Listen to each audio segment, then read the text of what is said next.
Hi hello எல்லாருக்கும் வணக்கம். இந்த வீடியோ பதிவில் என்ன பார்க்க போகிறோன்னு பார்த்தீங்கன்னா, ஃபிசிக்ஸில் லெசன் நம்பர் 9 மேக்னட்டிசம் காந்தவியல் பற்றி தான் நம்ம பார்க்க போகிறோம். ஸோ இந்த லெசன் வந்து ரயில்வே எக்ஸாமுக்கு எந்த அளவுக்கு முக்கியம் அப்படின்றத நான் சொல்லி உங்களுக்கு தெரிய வேண்டிய விஷயம் இல்லை. பிகாஸ் நம்ம போன லெசன்லேயே வந்து இதை மென்ஷன் பண்ணோம். Last time group D exam எடுத்து பார்த்துருந்தீங்க அப்படின்னா, ஃபிசிக்ஸில் மொத்தமாக 3 லெசன்ஸில் இருந்து மட்டும்தான் 99% கொஷின்ஸ் வந்து கேட்டிருந்தாங்க. ஒன்று லைட்டு, ரெண்டாவது எலக்ட்ரிசிட்டி, மூணாவது மேக்னட்டிசம். பிகாஸ் இந்த 3 லெசன்ஸ் மட்டும்தான் உங்களோட 10th NCERT புக்கில் சிலபஸாக கொடுத்துருக்காங்க. அதனால தான் குரூப் டி எக்ஸாம் 10th ஸ்டாண்டர்ட்ன்றதுனால இந்த 3 லெசன்ஸ்லேருந்து கொஷின்ஸ் வந்து கேட்டிருந்தாங்க. அதுக்காக மற்ற லெசன் எல்லாமே படிக்க வேண்டாமான்னு கேட்டிங்கன்னா, எல்லாத்தையுமே படிக்கணும். பிகாஸ் இப்போ ரீசெண்டாக நடந்த ஜேஇ எக்ஸாமாக இருக்கட்டும், ஏஎல்பியாக இருக்கட்டும், எல்லாத்துலேயுமே வந்து லைட்டு, எலக்ட்ரிசிட்டி, மேக்னெட்டை தவிர்த்து மற்ற எல்லா லெசன்ஸ்லேருந்தும் கொஷின்ஸ் கேட்டிருந்தாங்க. அப்போ ஃபிசிக்ஸை பொறுத்த வரைக்கும் இந்த மேஜராக நம்ம கிளாஸ் நம்பர் 1லேருந்து இது 9th லெசன் வந்து படிக்கணும். இந்த 9 லெசன் தான் மேஜரான கோர் டாபிக்ஸு. ஸோ இந்த டாபிக் எல்லாமே நீங்கள் கவர் பண்ணிட்டீங்க, அண்டர்ஸ்டாண்ட் பண்ணி கவர் பண்ணிட்டீங்கன்னா 100% உங்களால் என்ன கொஷின் கேட்டாலும் அடிக்கிற மாதிரி தான் இருக்கும். ஸோ நம்ம டேரெக்டாக வீடியோ பதிவு வந்து ஸ்டார்ட் பண்ணிடலாம். அதிகம் பேச தேவையில்ல. பிகாஸ் இந்த வீடியோ பதிவு மிகப்பெரிய வீடியோவாக வரலாம். ஸோ இந்த ஸ்க்ரீனில் தெரிகிற இந்த மெட்டீரியல் வந்து நம்ம சேல் பண்ணிகிட்ருக்கோம். இந்த மெட்டீரியல் உங்களுக்கு வேணும் அப்படின்னா 800 பே பண்ணிவிட்டு உங்களோட கம்ப்ளீட் அட்ரஸ் சென்ட் பண்ணிங்கன்னா ஒரு 4லேருந்து 5 நாளுக்குள்ளே கொரியர் மூலமாக ரிசீவ் பண்ணிக்கலாம். ஸோ இந்த மெட்டீரியல் உங்களுக்கு வேணும் அப்படின்னா ஸ்க்ரீனில் தெரிகிற இந்த நம்பருக்கு வாட்ஸ்அப் மூலமாக காண்டாக்ட் பண்ணி அக்சஸ் பண்ணிக்கலாம். ஓகேவா? ஸோ டேரெக்டாக நம்ம வீடியோவை ஸ்டார்ட் பண்ணிடலாம்.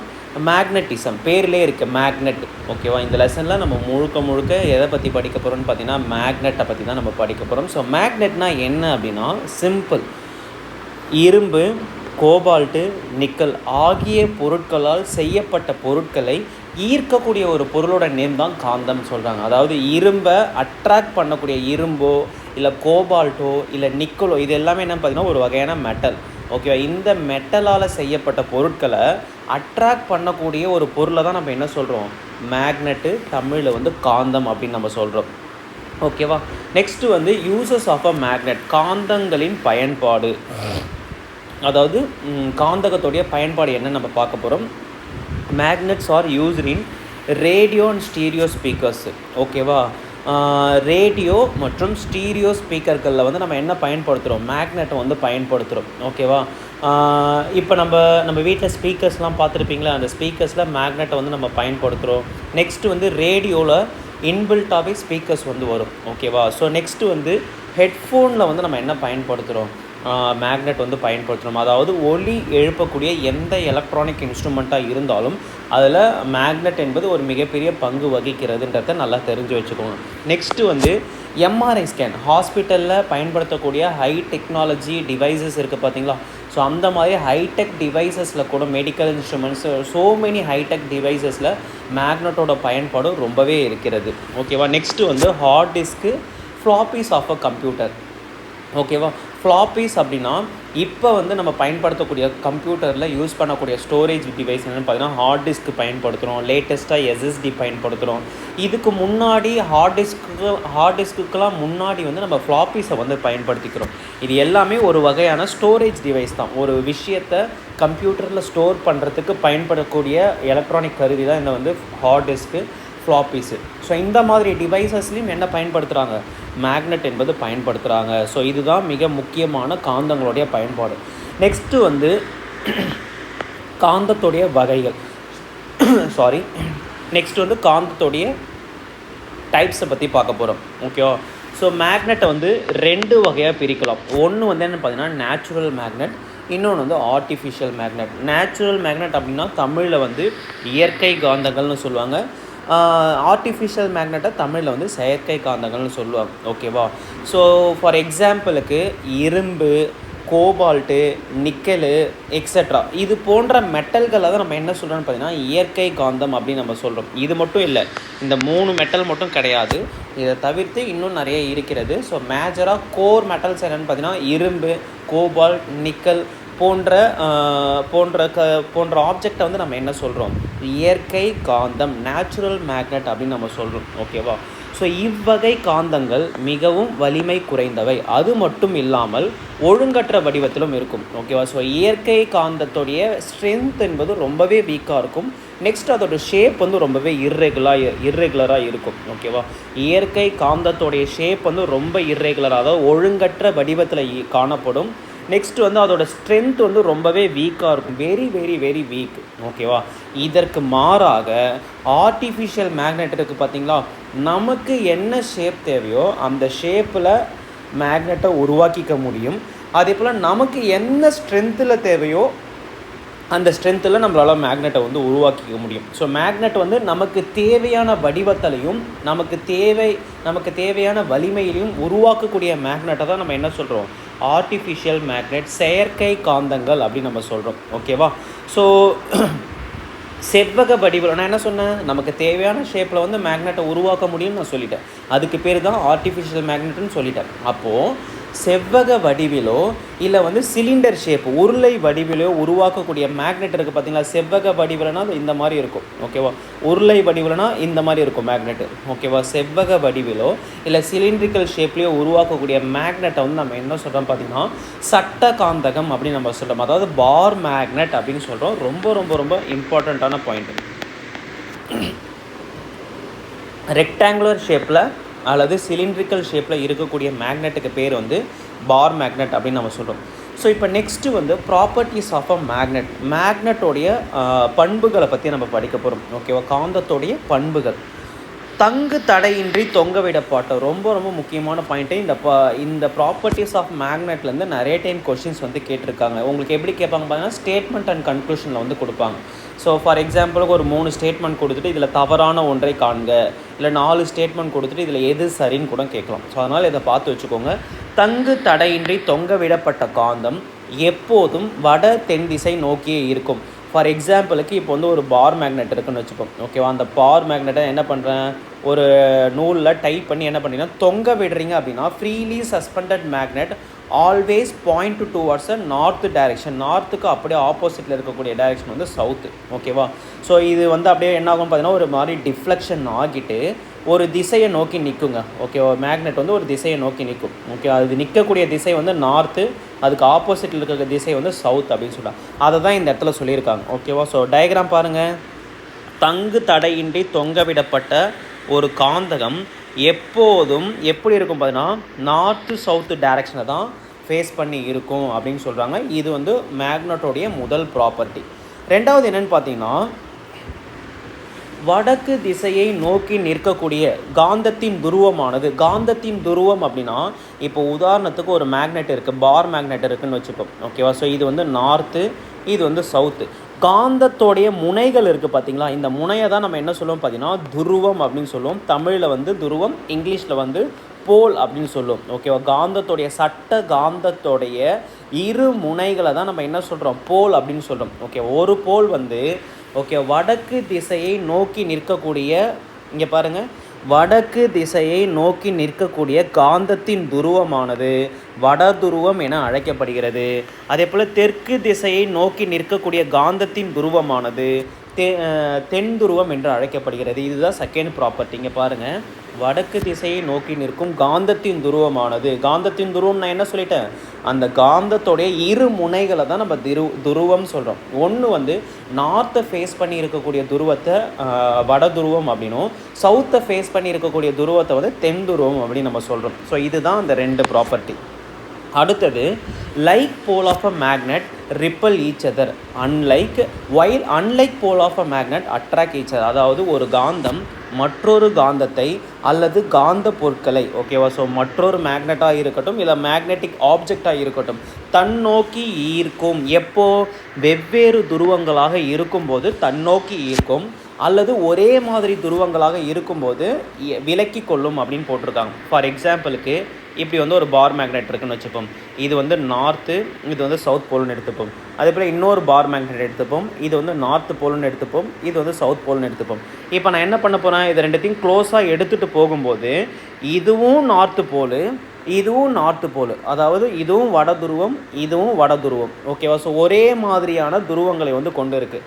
ஸோ அப்போது இதை நீங்கள் க்ளோஸாக எடுத்துகிட்டு போகும்போது என்ன ஆகும் பார்த்தீங்கன்னா, ஒரே மாதிரி துருவங்கள் இருக்கும்போது இந்த மேக்னெட் வந்து என்னாகும், விலகி செல்லும், ரிப்பல் ஈச் அதர். ஓகேவா. நெக்ஸ்ட்டு வந்து இதே போல் 2 சட்டகாந்தகம் எடுத்துக்கிறேன். இது வந்து நார்த்து போல், இது வந்து சவுத் போல். இன்னொரு சட்டகாந்தகம் எடுத்துக்கிறேன். இது சவுத் போல், இது வந்து நார்த்து போல். இதை ரெண்டுத்தையும் நீங்கள் க்ளோஸாக எடுத்துகிட்டு போகிறீங்க. இதை ரெண்டுத்தையும் என்ன பண்ணுறீங்க, க்ளோஸாக எடுத்துகிட்டு போகும்போது இந்த மேக்னெட்டோடைய துருவம் வந்து வட துருவம், இந்த மேக்னெட்டோடைய இந்த துருவம் வந்து தென் துருவம். ஸோ இது ரெண்டுமே என்னென்னு பார்த்தீங்கன்னா அன்லைக் போல்ஸ், அதாவது வெவ்வேறு துருவங்கள். இது நார்த்து, இது சவுத்து. அப்போ இது ரெண்டும் என்ன ஆகும்னு பார்த்தீங்கன்னா ஒன்றுக்கொன்று அட்ராக்ட் ஆகும். ஸோ இதை தான் இங்கே சொல்கிறாங்க, like pole of a magnet. ஒரே மாதிரியான துருவங்கள் கொண்ட காந்தங்கள் வந்து விலக்கி கொள்ளும், ரிப்பல் ஈச் அதர். அதே போல் அன்லைக் போல், வெவ்வேறு துருவங்கள் கொண்ட இரு மேக்னெட் வந்து ஒன்றுக்கொன்று என்ன ஆகிக்கும், அட்ராக்ட் ஆகிக்கும் அப்படின்னு சொல்கிறாங்க. ஓகேவா. இப்போ அடுத்த ப்ராப்பர்ட்டி நான் என்ன சொன்னேன், ஒரு காந்தம் மற்றொரு காந்தத்தை அல்லது காந்த பொருட்களை தன்னோக்கி ஈர்க்கும் அல்லது விலக்கும். நம்ம பார்த்தாச்சு, போன பாயிண்ட்லேயே நம்ம பார்த்தாச்சு. ஒரே மாதிரி இருக்கக்கூடிய துருவங்கள் வந்து விலக்கி கொள்ளும், வெவ்வேறு மாதிரியான துருவங்கள் இருக்கும்போது சேர்ந்து கொள்ளும். நம்ம பார்த்துட்டோமா. இந்த ஈர்ப்பு அல்லது விலக்கு விசை ஒன்று அட்ராக்ட் ஆகுது, இல்லை ரிப்பல் ஆகுது. இது ரெண்டுமே என்ன பார்த்தீங்கன்னா ஒரு வகையான ஃபோர்ஸ் தானே. இந்த ஃபோர்ஸ் வந்து எந்த இடத்துல உங்களுக்கு மேக்சிமமாக இருக்கும்னு பார்த்தீங்கன்னா சட்ட காந்தத்தின் முனைகளில் வலிமையாக காணப்படும். ஓகே, ரொம்ப ரொம்ப இம்பார்ட்டண்ட்டான ப்ராப்பர்ட்டி, படித்து வச்சுக்கோங்க. ஓகே, 2 மேக்னெட்டை க்ளோஸாக எடுத்துகிட்டு போகிறீங்க. அது வந்து ஒரே மாதிரியான துருவங்களாக இருந்தால் என்ன ஆகும், விலக்கி கொள்ளும். அதே போல் வெவ்வேறு துருவங்களாக இருந்துச்சுன்னா அது வந்து அட்ராக்ட் ஆகும். இந்த அட்ராக்ட் ஆகிறது அல்லது விலகி கொள்வது இது வந்து ஒரு வகையான ஃபோர்ஸ். ஸோ இந்த அட்ராக்டிவ் ஆர் ரிப்பல்சிவ் ஃபோர்ஸ் வந்து சட்ட காந்தகத்தோடைய முனைப்பகுதி இருக்குது பார்த்தீங்களா, அதாவது போல் பகுதியில் இருக்குது பார்த்தீங்களா, முனைகளில் வலிமையாக காணப்படும் சட்ட காந்தங்கள் ஓகேவா. ஸோ அதுக்கு எக்ஸாம்பிள் இங்கே பாருங்கள், இங்கே பாருங்கள். ஸோ ஒரு சட்ட காந்தம் இருக்குது. அந்த சட்ட காந்தத்தை ஒரு அயன் ஃபில்லிங்ஸ் வந்து ஒரு கார்ட்போர்டில் போடுறீங்க அப்படின்னா உங்களுக்கு முனைகளில் தான் வந்து என்ன ஆகும், அந்த அயன் ஃபில்லிங்ஸ் வந்து அந்த துருவல்கள் வந்து அதிகமாக ஒட்டிக்கும். ஓகேவா. ஸோ அந்த இரும்பு துருவல்கள் வந்து என்ன ஆகும் பார்த்தீங்கன்னா, ஒரு இரும்பு துருவலில் வந்து ஒரு மேக்னெட்டை வந்து தேய்த்து எடுக்கும்போதோ இல்லை டிப் பண்ணி எடுக்கும்போதோ எல்லா பகுதியிலையுமே வந்து அந்த இரும்பு துருவல் வந்து ஒட்டி காணப்படும். ஆனால் இந்த முனைப்பகுதியில் மட்டும்தான் உங்களுக்கு அதிகமான இரும்பு துருவல்கள் வந்து ஒட்டி காணப்படும். ஏன்னா இந்த அட்ராக்டிவ் ஆர் ரிப்பல்சிவ் ஃபோர்ஸ் வந்து எப்பயுமே வந்து சட்ட காந்தகத்துடைய முனைப்பகுதிகளில் தான் வலிமையாக காணப்படும். அதுதான் இந்த ப்ராப்பர்ட்டி.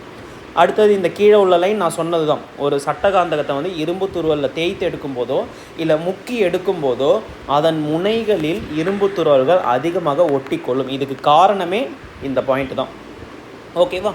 இப்போ அடுத்தது, ஒரு காந்தகம் 2 துண்டுகளாக உடையும் போது அதன் ஒவ்வொரு துண்டும் வடமுனை மற்றும் தென்முனை கொண்ட ஒரு காந்தமாக போன்று செயல்படும் சொல்கிறாங்க. ஓகேவா. ஸோ இப்போ இங்கே பாருங்கள், இந்த டயக்ராம் பாருங்கள். இப்போது ஒரு காந்தகம் இருக்குது. ஓகே, இது வந்து நார்த்து போல், இது வந்து நார்த்து போல், இது வந்து சவுத் போல். இந்த காந்தகத்தை நான் என்ன பண்ணுறேன், 2ஆக உடைக்கிறேன். ஸோ 2ஆக உடஞ்சோடனே இது வந்து ஒரு காந்தமாகவும் இது வந்து ஒரு காந்தமாகவும் செயல்படும். ஓகேவா. ஸோ இந்த காந்தகத்துக்கு நார்த்து போல் சவுத் போல் இருக்கும், இந்த காந்தகத்துக்கு நார்த்து போல் சவுத் போல் இருக்கும். இப்போ ஃபார் எக்ஸாம்பிளுக்கு இந்த காந்தகத்தை நீங்கள் 2ஆக ஸ்ப்ளிட் பண்ணுறீங்க அப்படின்னா இது வந்து என்ன ஆகும், இது வந்து 2 பகுதியாக உடையுமா. இதுக்கும் நார்த்து போல் சவுத் போல் இருக்கும், இதுக்கும் நார்த்து போல் சவுத் போல் இருக்கும். ஓகே, புரிஞ்சுதுங்களா.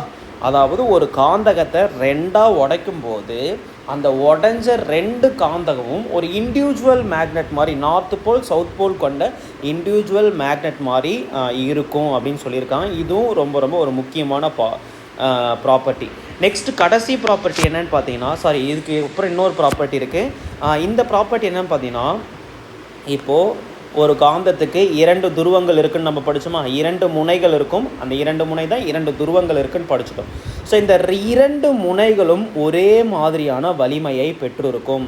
இந்த 2 முனைகளில் உள்ள ஃபீல்டு ஸ்ட்ரென்த் எவ்வளோ இருக்கும் பார்த்தீங்கன்னா ரெண்டுமே ஈக்குவலாக இருக்கும்னு சொல்கிறாங்க. இதுவும் ரொம்ப ரொம்ப முக்கியமான ப்ராப்பர்ட்டி.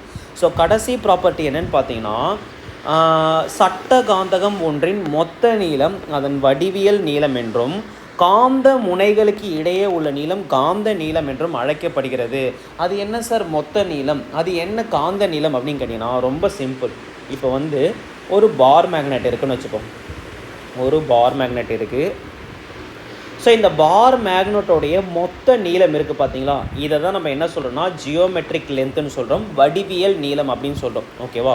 ஸோ நெக்ஸ்ட்டு வந்து இந்த பார் மேக்னட்டோடைய உள்பகுதியில், அதாவது கொஞ்சம் டிஸ்டன்ஸ் தள்ளி அந்த முனைகளில் இருந்து கொஞ்சம் டிஸ்டன்ஸ் தள்ளி ஒரு புள்ளி இருக்கும். இதுக்கு பேர் தான் ஒரு போல், இதுக்கு பேர் தான் துருவம் சொல்லுவாங்க. அதாவது ஒரு பார் மேக்னட்டோடைய போல் என்பது அந்த முனைகளில் இருந்து கொஞ்சம் டிஸ்டன்ஸ் தள்ளி, அந்த மேக்னட்டோட முனைகளில் இருந்து கொஞ்சம் டிஸ்டன்ஸ் தள்ளி தான் இருக்கும்.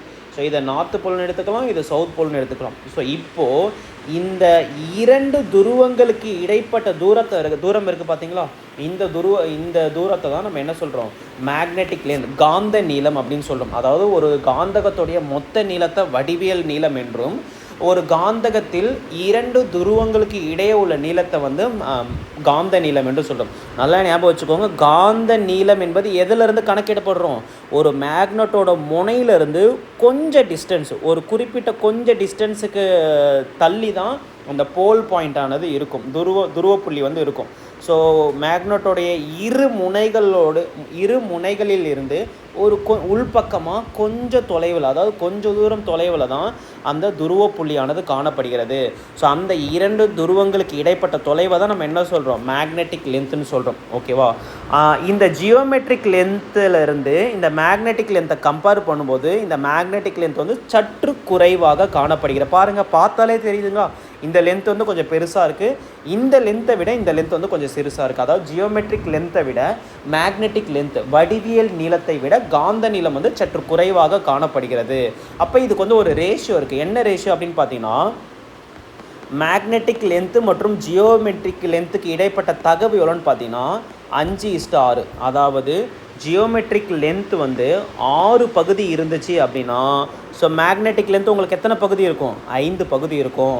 1 மார்க்கில் கன்ஃபியூஷன் பண்ணி கூட கேட்பாங்க, ஜியோமெட்ரிக் லென்த்துக்கும் மேக்னெட்டிக் லென்த்துக்கும் இடைப்பட்ட ரேஷியோ என்னன்னு கேட்பாங்க. அப்போ ஜியோமெட்ரிக் லென்த் வந்து 6 பகுதி இருந்துச்சுன்னா மேக்னெட்டிக் லென்த் வந்து 5 பகுதி வந்து இருக்கும். ஓகேவா? ஸோ இங்கே கொடுக்கப்பட்டது வந்து 5/6 என்பது ratio of magnetic length and the geometric length. முதல்ல மேக்னெட்டிக் லென்த், ரெண்டாவது தான் ஜியோமெட்ரிக் லென்த். ஓகேவா? ஸோ கிளியராக புரிஞ்சுதுங்களா? இதை தான் இங்கே பாருங்கள், இந்த மேக்னட்டோடைய முழு நீளம் தான் வடிவியல் நீளம், சட்ட காந்தம் ஒன்றின் வடிவியல் நீளம். அடுத்தது இந்த போல் என்பது எங்கே இருக்குன்னு சொன்னேன், இந்த போல் என்பது எங்கே இருக்குன்னா இந்த முனைகளில் இருந்து கொஞ்சம் டிஸ்டன்ஸ் தள்ளி தான் அந்த துருவ புள்ளி இருக்கும். ஸோ அப்போ அந்த இரண்டு துருவங்களுக்கு இடைப்பட்ட நீளத்தை தான் நான் என்ன சொல்கிறேன், சட்ட காந்தம் ஒன்றின் காந்த நீளம் அப்படின்னு சொல்கிறாங்க. ஓகேவா? இது ரெண்டுத்துக்கும் இடைப்பட்ட தகவு, காந்த நீளம் மற்றும் வடிவியல் நீளத்துக்கு இடைப்பட்டது தகவு என்னன்னு பார்த்தீங்கன்னா 5:6. ஸோ கிளியராக புரிஞ்சுதுங்களா? இப்போ மேக்னட்டோட ப்ராப்பர்ட்டி பற்றி நம்ம கிளியராக படித்தாச்சு. இப்போ அடுத்தது மேக்னெட்டிக் ஃபீல்டை பற்றி நம்ம படிக்க போகிறோம். மேக்னெட்டிக் ஃபீல்டை பற்றி படிக்கிறதுக்கு முன்னாடி எலக்ட்ரிக் ஃபீல்டு என்னன்னு நம்ம லாஸ்ட் கிளாஸில் படித்தோமோ அதே கான்செப்டை தான் இங்கே பயன்படுத்த போகிறோம். எலக்ட்ரிக் ஃபீல்டுனா என்ன? எலக்ட்ரிக் ஃபீல்டு அப்படின்னா, இப்போ உதாரணத்துக்கு ஒரு பாசிட்டிவ் சார்ஜ் இருக்குதுன்னு எடுத்துப்போம், ஏதோ ஒரு charge, positive or negative charge. So ஒரு சார்ஜை சுற்றி எப்பயுமே என்ன இருக்குன்னு பார்த்தீங்கன்னா, ஒரு குறிப்பிட்ட தொலைவு வரைக்கும், அதாவது அந்த சார்ஜை சுற்றி ஒரு குறிப்பிட்ட தொலைவில் இன்னொரு சார்ஜை வந்து நீங்கள் எடுத்துகிட்டு போகும்போது, பாசிட்டிவோ இல்லை நெகட்டிவோ, இதுக்குள்ளே ஒரு பாசிட்டிவோ இல்லை நெகட்டிவோ எடுத்துகிட்டு போகும்போது இந்த எடுத்துகிட்டு போகிற சார்ஜஸ் வந்து சம் ஃபோர்ஸஸை வந்து எக்ஸ்பீரியன்ஸ் பண்ணும். ஓகேவா? அதாவது ஒரு சார்ஜை சுற்றி எப்பயுமே ஒரு ஃபீல்டு இருக்கும், அந்த ஃபீல்டுக்குள்ளே இன்னொரு சார்ஜை நீங்கள் எடுத்துகிட்டு போகும்போது ஒன்று என்ன ஆகும், அட்ராக்ட் ஆகும் இல்லை ரிப்பல் ஆகும், ஏதோ ஒரு ஃபோர்ஸ் வந்து எக்ஸ்பீரியன்ஸ் பண்ணுதுங்களா. அப்போ இந்த ஃபீல்டு இருக்குது பார்த்தீங்களா, இந்த ஃபீல்டை தான் நம்ம என்ன சொல்கிறோன்னு பார்த்தீங்கன்னா மின்புலம், எலக்ட்ரிக் ஃபீல்டு அப்படின்னு சொல்கிறோம். சேம் இதே கான்செப்டை தான் நம்ம மேக்னெட்டிக் ஃபீல்டுக்கு பயன்படுத்துகிறோம். எங்கே பாருங்கள், ஒரு காந்தத்தை சுற்றி உள்ள பகுதி அல்லது வெளியில், அங்கே என்ன படித்தோம், ஒரு சார்ஜை சுற்றி உள்ள, அதாவது ஒரு மின் ஊட்டத்தை சுற்றி உள்ள பகுதி அல்லது வெளின்னு நம்ம லாஸ்ட் கிளாஸில் படித்தோம். இங்கே என்ன படிக்கிறோம், ஒரு காந்தம் இருக்குது அப்படின்னா அந்த காந்தத்தை சுற்றி இருக்கக்கூடிய பகுதி அல்லது வெளியில் மற்றொரு காந்தத்தை எடுத்து வரும்போது, இன்னொரு காந்தத்தை நீங்கள் எடுத்துகிட்டு வரும்போது ஒன்று அட்ராக்ட் ஆகும் இல்லை ரிப்பல் ஆகும். ஓகேவா? ஸோ இங்கே பாருங்கள், ஒரு காந்தத்தை சுற்றி உள்ள பகுதி அல்லது வெளியில் அந்த காந்தகத்தின் தாக்கம் வேறு ஒரு காந்தகத்தை வைக்கும்போது, இந்த இடத்துல இந்த ஃபீல்டுக்குள்ளே வேறு ஒரு காந்தத்தை கொண்டு வரும்போது உணரப்பட்டால், ஒன்று அட்ராக்ட் ஆகும் இல்லை ரிப்பல் ஆகிற மாதிரி உணரப்பட்டால் அந்த காந்தத்தை சுற்றி உள்ள பகுதி அல்லது வெளி, இங்கே இருக்கக்கூடிய வெளி இருக்குது பார்த்தீங்களா, இந்த ஃபீல்டை தான் நம்ம என்ன சொல்கிறோம், மேக்னெட்டிக் ஃபீல்டு, தமிழில் வந்து காந்த புலம் அப்படின்னு நம்ம சொல்கிறோம். ஓகேவா? ஸோ கிளியராக புரிஞ்சுதுங்களா? ஒரு காந்தத்தை சுற்றி எப்பயுமே ஒரு ஃபீல்டு இருக்கும்பா. அந்த ஃபீல்டுக்குள்ளே நீங்கள் இன்னொரு மேக்னெட்டை கொண்டு போகும்போது என்ன ஆகும், ஒன்று அட்ராக்ட் ஆகும் இல்லை ரிப்பல் ஆகும். இந்த அட்ராக்ட் அல்லது ரிப்பல் ஆகிற நிகழ்வு வந்து எப்போ உங்களுக்கு எக்ஸ்பீரியன்ஸ் ஆகுதோ அந்த ஃபீல்டை தான் நம்ம என்ன சொல்கிறோம், அந்த காந்தத்தை சுற்றி இருக்கக்கூடிய ஃபீல்டை தான் மேக்னெட்டிக் ஃபீல்டு, தமிழில் வந்து காந்த புலம் அப்படின்னு நம்ம சொல்கிறோம். ஓகேவா? அடுத்தது இந்த காந்த புலம் இருக்குது பார்த்தீங்களா, இந்த காந்த புலம் வந்து போத் எண் மதிப்பு, அதாவது மேக்னெட்டியூடும் வரும், டைரக்ஷனும் டிபெண்ட் பண்ணி இருக்கும். இந்த மேக்னெட்டிக் ஃபீல்டு என்பது திசையையும் பொறுத்து இருக்கும், எண் மதிப்பையும் பொறுத்து இருக்கும் என்பதனால இந்த மேக்னெட்டிக் ஃபீல்டோடைய அலகு என்னன்னு பார்த்தீங்கன்னா வெக்டார் அலகு அப்படின்னு சொல்லணும். ஓகேவா? இது வந்து என்னென்னு பார்த்தீங்கன்னா இது ஒரு வெக்டார் அளவு. ஓகேவா? ஸோ நல்லா பார்த்து வச்சுக்கோங்க, மேக்னெட்டிக் ஃபீல்டு என்பது வெக்டார் அளவு. ஏன்னு பார்த்தீங்கன்னா அது திசையும் டிபெண்ட் பண்ணி வரும், எண் மதிப்பு மேக்னெட்டியூடையும் டிபெண்ட் பண்ணி வருன்றதுனால அது வந்து ஒரு வெக்டார் அளவு. ஓகேவா? நெக்ஸ்ட்டு வந்து காந்த புலக்கோடுகள், மேக்னெட்டிக் ஃபீல்டு லைன்ஸு. ஓகேவா? இப்போ மேக்னெட்டிக் ஃபீல்டுனா நம்ம என்னென்னு படித்தாச்சு, அதாவது ஒரு காந்தத்தை சுற்றி உள்ள பகுதி அல்லது வெளியில் மற்றொரு காந்தத்தின் தாக்கமானது உணரப்பட்டால் அந்த பகுதி அல்லது வெளியே தான் நம்ம காந்த புலம் சொல்லும். இந்த காந்த புலத்தை உங்களால் பார்க்க முடியுமான்னு கேட்டிங்கன்னா கண்டிப்பாக நம்மளால் பார்க்கவே முடியாது. காந்த புலத்தை உங்களால் பார்க்கவே முடியாது, ஆனால் உங்களால் கண்டுபிடிக்க முடியுமான்னு கேட்டிங்கன்னா கண்டிப்பாக கண்டுபிடிக்க முடியும். ஃபார் எக்ஸாம்பிளுக்கு இப்போ வந்து ஒரு மேக்னெட் இருக்குன்னு வச்சுப்போம், அந்த மேக்னெட்டை சுற்றி ஒரு வெளி, இதை தான் நான் என்ன சொன்னேன், காந்த புலம் அப்படின்னு சொன்னேன். இப்போது ஒரு காம்பஸ் நீங்கள் எடுத்துக்கோங்க. ஓகே, திசை காட்டும் கருவி, திசை காட்டும் கருவி பார்த்துருக்கீங்களா? திசை காட்டும் கருவி வந்து நீங்கள் எந்த இடத்துக்குலாம் நீங்கள் எடுத்துகிட்டு போகிறீங்களோ அதில் இருக்கக்கூடிய நீடில் வந்து எப்பவுமே நார்த் டைரக்ஷனை வந்து காட்டும். அது வந்து ஆக்சுவலாக மேக்னெட்டிக் காம்பஸ் அப்படின்னு சொல்லுவாங்க. மேக்னெட்டோடைய முதல் ப்ராப்பர்ட்டி என்ன, தங்கு தடையின்றி தொங்க விடப்பட்ட காந்தகம் வந்து எப்பயுமே வந்து நார்த்து சவுத்து டைரக்ஷனை ஃபேஸ் பண்ணியிருக்குன்னு சொன்னேன். அதே போல் ஒரு காம்பஸை வந்து நீங்கள் எடுத்துகிட்டு போகிறீங்க, காம்பஸில் ஒரு நீடல் இருக்கும், அந்த காம்பஸை வந்து எடுத்துகிட்டு போகிறீங்க, இங்கே எந்த டிஃப்ளெக்ஷன் இருக்காது, இந்த இடத்துக்கு போய் எடுத்துகிட்டு போகிறீங்க எந்த டிஃப்ளெக்ஷன் இருக்காது. அதுவே இந்த இடத்துல எடுத்துகிட்டு போகும்போது என்ன ஆகும், அந்த காம்பஸை இந்த இடத்துக்கு எடுத்துகிட்டு வரும்போது ஒரு டிஃப்ளெக்ஷன் இருக்கும், அப்படியே டிஃப்ளெக்ஷன் இங்கே எடுத்துகிட்டு வரும்போது டிஃப்ளெக்ஷன் இருக்கும், இங்கே எடுத்துகிட்டு வரும்போது டிஃப்ளெக்ஷன் இருக்கும், இங்கே எடுத்துகிட்டு வரும்போது டிஃப்ளெக்ஷன் இருக்காது. ஸோ இந்த மாதிரி ஒரு மேக்னெட்டுக்கு அருகாமையில் ஒரு காம்பஸை நீங்கள் எடுத்துகிட்டு போகும்போது அந்த காம்பஸோட நீடல், அதுக்குள்ளே இருக்கக்கூடிய முள் வந்து டிஃப்ளெக்ட் ஆகும், நகர செய்யும். அப்போ நகருது, ஏதோ டிஃப்ளெக்ஷன் நடக்குது அப்படின்னாலே அங்கே மேக்னெட்டிக் ஃபீல்டு இருக்குது அப்படின்றத நம்மளால் கண்டுபிடிக்க முடியும். ஓகேவா? இங்கே பாருங்கள், காந்த புலத்தில் உள்ள ஒரு காந்தம் வெளிப்படுத்தும் விசையை திசை காட்டி அல்லது வேறு ஏதேனும் ஒரு காந்தத்தை பயன்படுத்தி கண்டறிய முடியும். நம்மளால் அந்த காந்த புலத்தை பார்க்க தான் முடியாது, ஆனால் ஒரு காந்தத்துக்கு அருகாமையில் ஒரு காந்தகத்தை நீங்கள் எடுத்துகிட்டு போகிறீங்கன்னா ஒன்று அட்ராக்ட் ஆகும், ரிப்பல் ஆகும். அப்போ உங்களால் உணர முடியுதுங்களா, அங்கே ஏதோ ஒரு மேக்னெட்டிக் ஃபீல்டு இருக்குது, நம்மளால் உணர முடியும். அதே போல் ஒரு காந்தத்துக்கு அருகாமையில் நீங்கள் ஒரு காம்பஸை எடுத்துகிட்டு போனீங்க அப்படின்னா அதில் இருக்கக்கூடிய நீடல் வந்து டிஃப்ளெக்ட் ஆகும். ஓகேவா? நம்மளால் பார்க்க தான் முடியாது, ஆனால் உணர முடியும், கண்டுபிடிக்க முடியும். ஆனால் தியரிட்டிக்கலாக பேப்பரில் இப்போ ஃபார் எக்ஸாம்பிளுக்கு நான் என்ன சொல்லிட்டேன், காம்பஸை வச்சா உணர முடியும்னு சொல்லிட்டேன், இன்னொரு மேக்னெட்டை எடுத்துகிட்டு போனால் உணர முடியும்னு சொல்லிட்டேன். இதை எப்படி தியரிட்டிக்கலாக பேப்பரில் வரைகிறதுன்னு பார்த்தீங்கன்னா இந்த மாதிரி காந்த புல கோடுகளால் நம்ம என்ன பண்ணலான்னு பார்த்தீங்கன்னா மேக்னெட்டிக் ஃபீல்டை வந்து வரைய முடியும். ஒரு மேக்னெட் இருக்குன்னு சொல்லிட்டேன், இந்த மேக்னெட்டை சுற்றி என்ன இருக்குன்னு சொல்லிட்டேன், மேக்னெட்டை சுற்றி ஃபீல்டு இருக்குன்னு சொல்லிட்டேன். இந்த ஃபீல்டை வந்து எப்படி தியரிட்டிக்கலாக வரையணும் அப்படின்னு பார்த்தீங்கன்னா காந்த புல கோடுகளால். ஓகேவா? காந்த புல கோடுகளால் இந்த மாதிரி ஃபீல்டு லைன்ஸால் என்ன பண்ண முடியும்னு பார்த்தீங்கன்னா இந்த மேக்னெட்டிக் ஃபீல்டை வந்து ரெப்ரசன்ட் பண்ண முடியும். இங்கே மேக்னெட்டிக் ஃபீல்டு இருக்குது, இந்த மேக்னெட்டை சுற்றி காந்த புலம் இருக்கிறது என்பதை ஒரு பேப்பரில் எப்படி உங்களால் காட்ட முடியும்னு பார்த்தீங்கன்னா இந்த மாதிரி காந்த புல கோடுகள் மூலமாக காட்ட முடிகிறது. காந்த புல கோடுகள் அப்படின்னா அந்த இடத்துல காந்த புலம் இருக்கிறது என்பதை குறிக்கிறது. இந்த காந்த புல கோடுகள் என்பது ஒரு இமேஜினரி லைன், இது கண்ணுக்கு தெரியாது, இது வந்து நம்மளாக வரையக்கூடிய ரெஃபரன்ஸுக்கு வரையக்கூடிய ஒரு இமேஜினரி லைன் தான் என்னென்னு பார்த்தீங்கன்னா இந்த மேக்னெட்டிக் ஃபீல்டு லைன்ஸ். ஓகேவா? இங்கே பாருங்கள், ஒரு காந்தத்தை சுற்றி உள்ள காந்த புலத்தின் கற்பனை கோடு புலக்கோடு அதாவது ஃபீல்டு லைன் அப்படின்னு சொல்லலாம், இல்லை காந்த புலக்கோடுகள் மேக்னெட்டிக் ஃபீல்டு லைன் அப்படின்னு சொல்லலாம். ரெண்டுத்தில் எப்படி வேணால் சொல்லலாம். ஓகேவா? நல்லா ஞாபகம் வச்சுக்கோங்க, மேக்னெட்டிக் ஃபீல்டு லைன் வந்து அதாவது ஃபீல்டு லைன், புலக்கோடு அல்லது காந்த புலக்கோடுகள், இது வந்து ஒரு கற்பனை கோடு என்பதை மறந்து போயிடாதீங்க. ஓகேவா? இப்போ அடுத்தது இந்த மேக்னெட்டிக் ஃபீல்டு லைனோட டைரக்ஷன், இது ரொம்ப ரொம்ப ரொம்ப இம்பார்ட்டண்ட்டான 1 மார்க்குங்க. ஓகேவா? நான் என்ன சொன்னேன், ஒரு சட்ட காந்தகம் வந்து இருக்குது, ஓகேவா. ஸோ இந்த சட்ட காந்தகம் இது வந்து நார்த் போல்னு எடுத்துப்போம், இது வந்து சவுத் போல்னு எடுத்துப்போம்.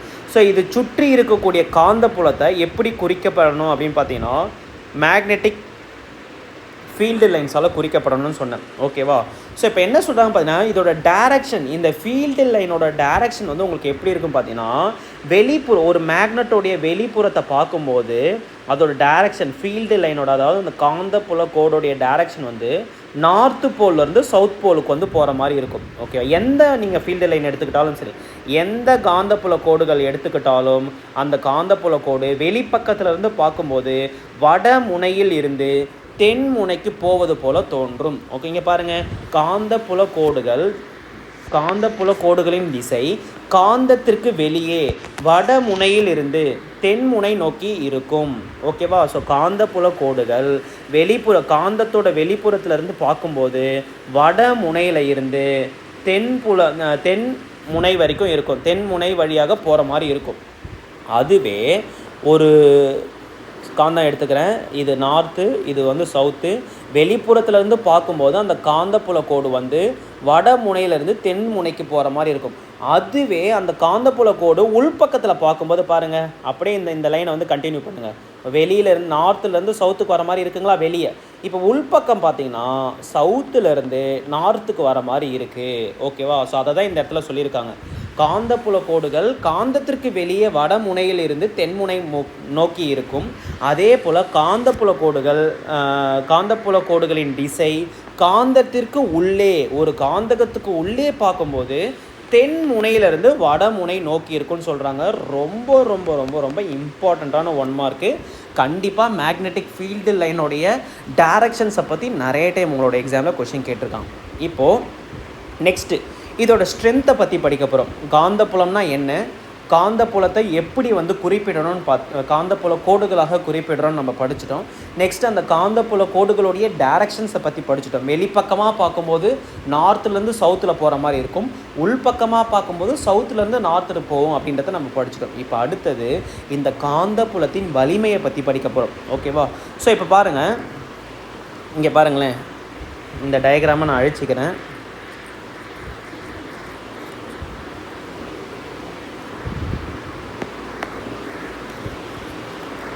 ஒரு மினிட்டு. ஃபஸ்ட்டு என்ன சொல்லியிருக்காங்கன்றதை பார்த்துரும். என்ன சொல்கிறாங்க பார்த்தீங்கன்னா இந்த காந்தப்புலத்தின் வலிமை என்பது புலக்கோடுகளின் நெருக்கம் காந்தப்புலத்தின் ஒப்பீட்டு வலிமையை காட்டுகிறது. அதாவது கோடு வந்து எந்த அளவுக்கு நெருக்கமாக இருக்குதோ அங்கே ஸ்ட்ரென்த் என்பது அதிகமாக இருக்கும். கோடு வந்து அதாவது இந்த புலக்கோடுகளோட கேப் வந்து அதிகமாகும் போது அங்கே ஸ்ட்ரென்த் என்பது கம்மியாக இருக்குன்றத சொல்ல வராங்க. அதாவது நெருக்கமான கோடுகள் வலுவான காந்தப்புலத்தை காட்டுகின்றன மற்றும் நெருக்கம் இல்லாத கோடுகள் பலவீனமான காந்தப்புலத்தை காட்டுகின்றன. ஸோ ஓகேவா. ஸோ காந்தத்தின் துருவங்களுக்கு அருகில் உள்ள நெருக்கமான புலக்கோடுகள், எப்பயுமே நெருக்கமான புலக்கோடுகள் எங்கே இருக்குன்னு பார்த்தீங்கன்னா, நான் என்ன சொன்னேன், நெருக்கமான புலக்கோடுகள் அந்த இடத்துல தான் மேக்னெட்டிக் ஃபீல்டு காந்தப்புலம் என்பது அதிகமாக இருக்கும். நெருக்கம் இல்லாத கோடுகள் உள்ள இடத்தில் காந்தப்புலமானது கம்மியாக இருக்கும் நம்ம படித்தாச்சு. அப்போது இந்த நெருக்கமான கோடுகள் எங்கே இருக்குன்னு பார்த்தீங்கன்னா காந்தத்துடைய துருவங்களுக்கு அருகில் இருக்கக்கூடிய மேக்னெட்டிக் ஃபீல்டு லைன்ஸு, போலுக்கு அருகாமையில் இருக்கக்கூடிய மேக்னெட்டிக் ஃபீல்டு லைன்ஸு எப்படி இருக்கும் பார்த்தீங்கன்னா ரொம்பவே நெருக்கமாக இருக்கும். நெருக்கமான புலக்கோடுகள் அந்த அதிக காந்த புலகத்தை காட்டுகின்றன. ஓகேவா. இதை படிச்சாச்சுங்களா. இப்போ டயக்ராமை படிங்க. இங்கே பாருங்கள், இதுதான் வந்து மேக்னெட்டை சுற்றி இருக்கக்கூடிய காந்தப்புலத்தை மேக்னெட்டிக் ஃபீல்டு லைன்ஸ், அதாவது காந்தப்புல கோடுகளால் குறிக்கப்பட்டிருக்கு. இப்போ நான் என்ன பண்ணுறேன், 3 மேக்னெட்டிக் லைன் மட்டும் எடுத்துக்கிறேன். இப்போ இங்கே பாருங்கள், 1 2 3. ஸோ இப்போ இங்கே பார்த்தீங்கன்னா இங்கே இருக்கக்கூடிய கோடுகளோட நெருக்கம் என்பது ரொம்பவே கம்மியாக இருக்குது. அப்போ இங்கே இருக்கக்கூடிய ஃபீல்டு வந்து உங்களுக்கு எப்படி இருக்கும், மேக்னெட்டிக் ஃபீல்டு என்பது அதிகமாக இருக்கும். அதுவே இங்கே பாருங்கள், இந்த 3 புள்ளி, இதே 3 கோடு கொஞ்சம் தூரம் தள்ளி எடுக்கிறேன். இப்போ இங்கே பாருங்கள், இங்கே பார்த்தீங்கன்னா இதோட கேப் வந்து உங்களுக்கு எவ்வளோ அதிகமாக இருக்குங்களா. அப்போ இங்கே வந்து ஃபீல்டு வந்து ரொம்ப கம்மியாக இருக்கும். அதை தான் சொல்ல வராங்க. இந்த காந்தப்புல கோடுகளோட நெருக்கம் வந்து அதிகமாக இருந்துச்சுன்னா அங்கே வந்து காந்தப்புல வலிமை என்பது அதிகமாக இருக்கும். காந்தப்புல கோடுகளின் நெருக்கம் வந்து கம்மியாக இருக்குது, நெருக்கமற்ற கோடுகள் இருக்குது அப்படின்னா அந்த இடத்துல காந்தப்புல வலிமை வந்து ரொம்பவே குறைவாக இருக்கும்.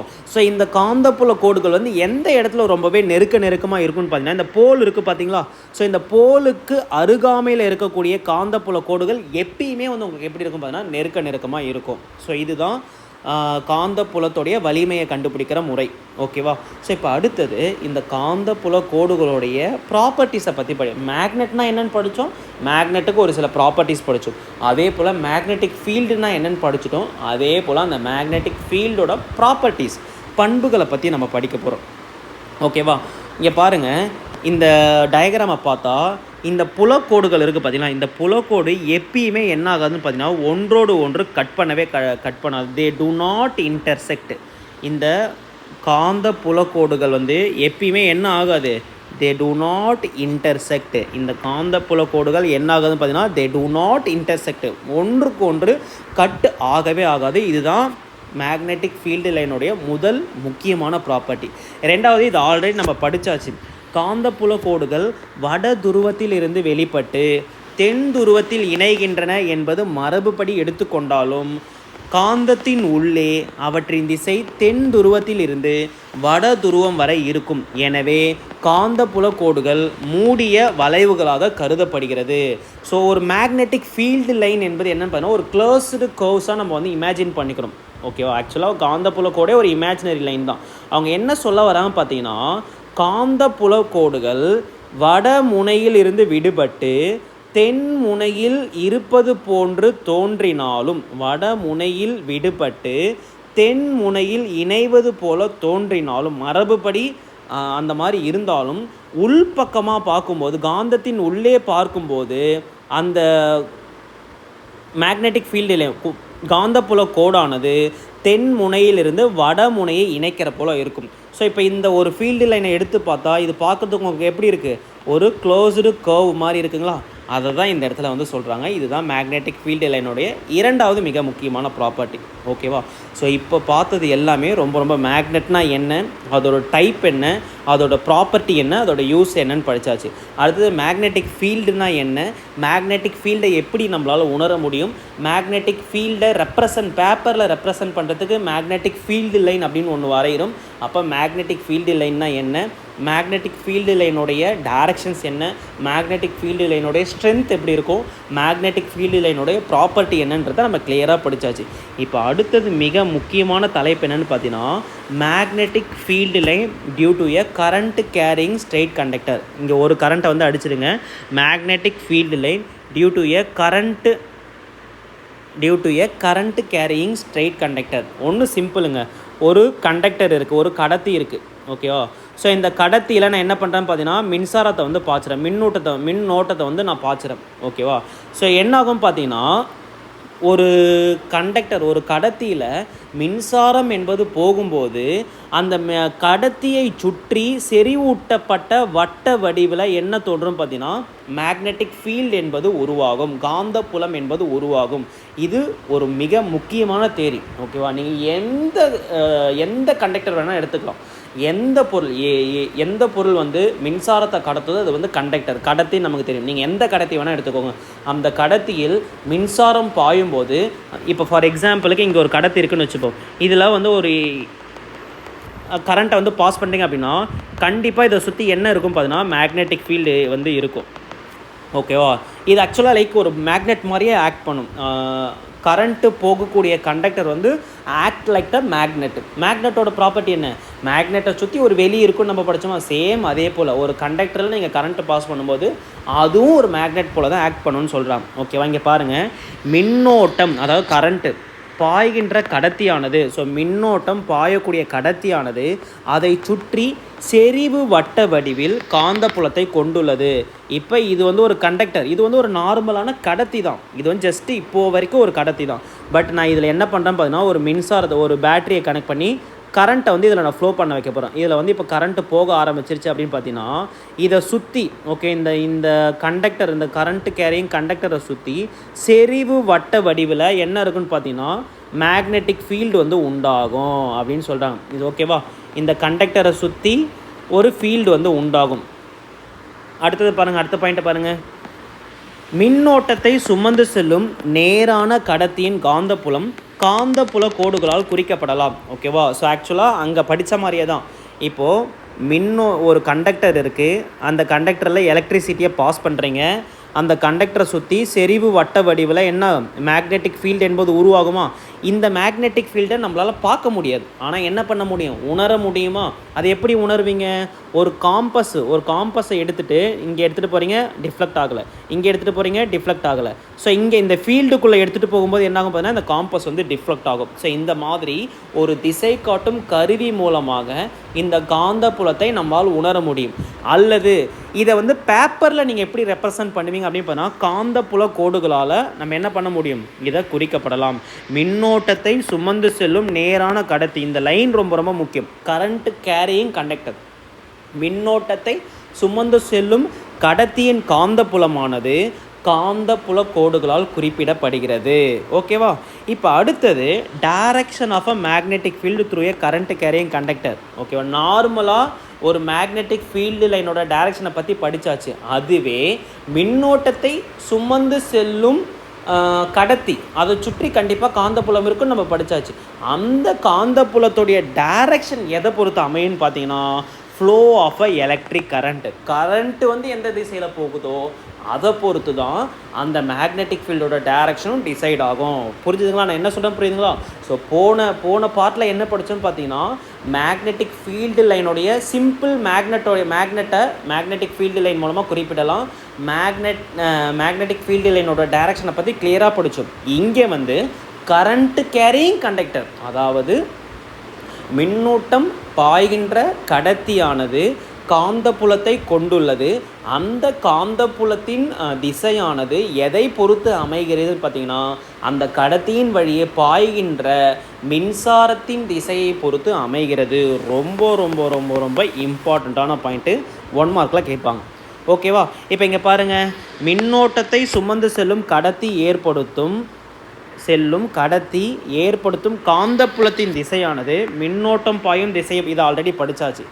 let current carrying conductor be suspended vertically and electric current is flowing from south to north. In this case, direction of a magnetic field will be anti-clockwise. இந்த பார்ட்டோடைய மிக முக்கியமான பாயிண்ட்டுங்க இது. ஓகேவா? ஸோ இந்த பாயிண்டில் இருந்து கொஷின் கிட்டத்தட்ட எக்கச்சக்க டைம் இந்த கொஷின் கேட்டுங்க. அதாவது ஒரு கரண்ட் கேரியிங் கண்டக்டரில், நான் சொல்கிற வார்த்தையை நல்லா நோட் பண்ணிக்கோங்க. கரண்ட் கேரியிங் கண்டக்டர் அப்படின்னா என்ன? மின்னோட்டம் பாயக்கூடிய ஒரு கண்டக்டரில் மேக்னெட்டிக் ஃபீல்டு இருக்குமா? அந்த மேக்னெட்டிக் ஃபீல்டோடைய டைரக்ஷனை பற்றி கேட்பாங்க. அதுக்கு ஆன்டி கிளாக் வைஸில் இருக்குமா இல்லை கிளாக் வைஸில் இருக்குமா? ஜென்ரலாக நான் உங்ககிட்ட கேட்குறேன். இப்போது ஒரு கரண்ட் கேரியிங் கண்டக்டரில் மேக்னெட்டிக் ஃபீல்டோட டைரக்ஷன் வந்து கிளாக் வைஸாக ஆன்டி கிளாக் வைஸாக நீங்கள் கேட்டால் நீங்கள் என்ன சொல்லணும்? பதில் என்ன சொல்லணும்னா, கரண்ட்டு போகக்கூடிய டைரக்ஷனை பொறுத்து தான் கிளாக் வைஸாக ஆன்டி கிளாக் வைஸாக நம்மளால். இதுதான் பேசிக்கான கொஷின். எப்பயுமே ஒரு கரண்ட்டு கேரியிங் கண்டக்டரில் மின்னோட்டம் பாயக்கூடிய கடத்தியில் இருக்கக்கூடிய காந்தப்புலத்தின் திசையானது எடுத்த உடனே குருட்டாம்போக்காக என்ன சொல்லிட முடியாது? Clock wise anti clock wise நம்மளால் சொல்ல முடியாது. கரண்ட்டு எந்த டைரெக்ஷனில் போகிறத வச்சு தான் அது கிளாக் வைஸாக ஆன்டி கிளாக் வைஸாக நம்மளால் டிசைட் பண்ண முடியும். இப்போ உதாரணத்துக்கு இங்கே என்ன சொல்ல வராங்க பார்த்தீங்கன்னா, ஒரு மின்னோட்டத்தை சுமந்து செல்லும் கடத்தி செங்குத்தாக இடைநிறுத்தப்பட்டு, ஓகே, செங்குத்தாகனா இந்த மாதிரி இடைநிறுத்தப்படுறாங்க. ஓகேவா? ஸோ இது வந்து நார்த்து போலன்னு எடுத்துக்கலாம், இது வந்து சவுத்து போலன்னு எடுத்துக்கலாம். ஓகேவா? இதில் என்ன பாஸ் ஆகுதுன்னு பார்த்தீங்கன்னா, மின்சாரம் வந்து பாய்கிறது. இதில் வந்து ஒரு மின்சாரம், ஒரு மின்னோட்டத்தை சுமந்து செல்லும் கடத்தை செங்குத்தாக இடைநிறுத்தப்படுத்து அதில் மின்சாரம் என்பது எந்த திசையில் போகுதுலாம்? தெற்கிலிருந்து, ஓகேவா, தெற்கிலிருந்து வடக்கு நோக்கி போகிறது அப்படின்னு சொல்லிட்டாங்க. அப்போது இங்கே இருக்கக்கூடிய இப்போ மின்சாரம் போகுது அப்படின்னாலே இங்கே என்ன இருக்கும்? இதை சுற்றி மேக்னெட்டிக் ஃபீல்டு இருக்குமா? இதை சுற்றி இந்த மேக்னெட்டிக் ஃபீல்டு எந்த டைரக்ஷனில் இருக்குன்னு பார்த்தீங்கன்னா, எதிர்கடிகார திசையில் இருக்கும். ஓகே, எதிர்கடிகார திசைனா இந்த திசையில் இருக்கும். எதிர்கடிகார திசையில் இருக்கும். ஓகேவா? இப்போ அதே போல் ஒரு தங்கு தடையின்றி செங்குத்தாக தொங்கவிடப்பட்ட மின்னோட்டம் பாய்கின்ற கடத்தியில் மின்னோட்டமானது வடக்கு திசையிலேருந்து தெற்கு திசை நோக்கி போகுதுன்னு வச்சுப்போம். அப்போ இதை சுற்றி கரண்ட் போகுது அப்படின்னாலே இதை சுற்றி என்ன இருக்கும்? மேக்னெட்டிக் ஃபீல்டு இருக்கும். அந்த மேக்னெட்டிக் ஃபீல்டோட டைரக்ஷன் வந்து எப்படி இருக்கும் பார்த்தீங்கன்னா, கிளாக் வைஸ் டைரக்ஷனில் வந்து இருக்கும். ஸோ இந்த டைரக்ஷன் இப்போ நான் சொன்ன விஷயம் புரியல அப்படின்னா இதுக்கு தான் ஒரு விதி வந்து சொல்கிறாங்க. ஓகேவா? ஸோ இப்போ இந்த 2 லைன் அதுதான் சொல்லியிருக்கு. அதுவே மின்னோட்டம் வடக்கிலிருந்து தெற்கு நோக்கி பாய்ந்தால் காந்தப்புலத்தின் திசையானது கடிகார திசையில் இருக்கும். ஓகேவா? இந்த மின்சாரம் பாயும் நேரான கடத்தியில் ஏற்படும் காந்தப்புலத்தின் திசையை மேக்ஸ்வெல் வலது கை கட்டை விரல் விதி அல்லது மேக்ஸ்வெல்லின் கார்க்கு ஸ்க்ரூ விதியை பயன்படுத்தி கண்டறியலாம். ரெண்டுமே ஒரே விதி தான். அதாவது மேக்ஸ்வெல்லுடைய ரைட் ஹேண்ட் தம் ரூலும் ஒன்று தான், மேக்ஸ்வெல்லுடைய கார்க்கு ஸ்க்ரூ ரூலும் ஒன்று தான். ஓகேவா? Simple concept. இந்த டயக்ராமை படிச்சுக்கோங்க. இப்போ இவர் கையில் வந்து என்ன இருக்குது அப்படியே நீங்கள் உங்கள் கையில் வந்து ஒரு பெண்ணை நீங்கள் வச்சுக்கோங்க. நான் சொல்கிறத பாருங்கள். இது வந்து ஒரு பெண்ணு உங்கள் கையில். நீங்கள் இப்போ நான் சொல்கிறத அப்படியே எக்ஸ்பீரியன்ஸ் பண்ணுங்கள். கையில் வந்து ஒரு பெண்ணு வச்சுக்கோங்க. இது வந்து பெண்ணோட டிப்பு, இது வந்து பெண்ணுடைய பாட்டமு.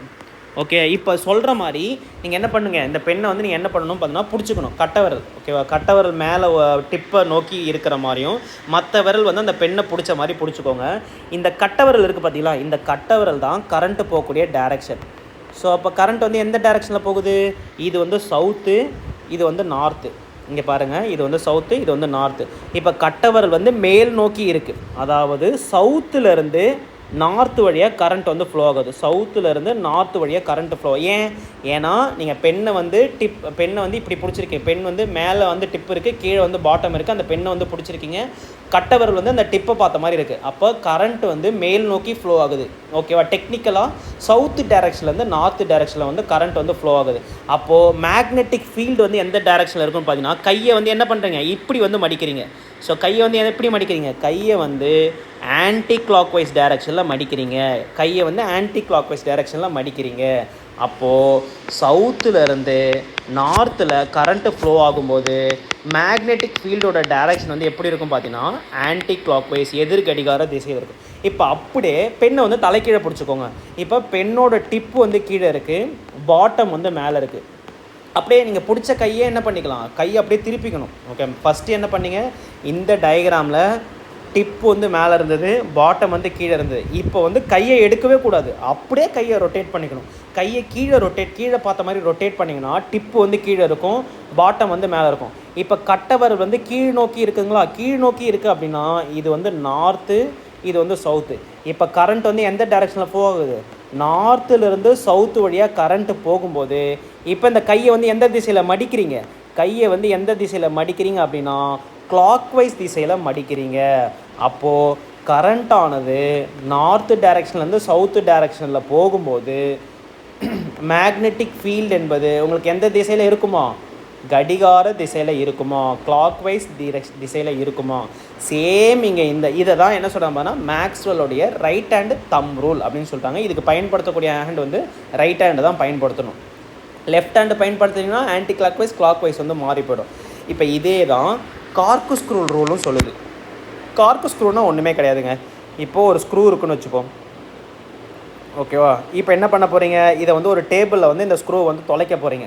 இப்போ இந்த ஸ்க்ரூ வந்து என்ன பண்ணுவீங்க, ஓகேவா, ஒரு திருப்புளி வச்சு இந்த ஸ்க்ரூ வந்து நான் என்ன பண்ண போகிறேன், கீழே வந்து போகுது. ஸ்க்ரூ வந்து கீழே போக போகுது. அப்போ ஸ்க்ரூ வந்து எப்படி சுற்றும், கீழே போகுது அப்படின்னா நார்த்து டைரக்ஷனில் இருந்து சவுத்து டைரக்ஷனில் போக போகுது. நார்த்து டைரக்ஷனில் இருந்து சவுத்து டைரக்ஷனில் கீழே போக போகுது. அப்போது உங்களுக்கு வந்து ஸ்க்ரூ வந்து எப்படி சுற்றும், இந்த கிளாக் வைஸில் சுற்றினா மட்டும்தான் இந்த ஸ்க்ரூ வந்து கீழே இறங்கும். ஓகேவா? இந்த ஸ்க்ரூவை கிளாக் வைஸில் சுற்றினா மட்டும்தான் ஸ்க்ரூ வந்து கீழே இறங்கும்.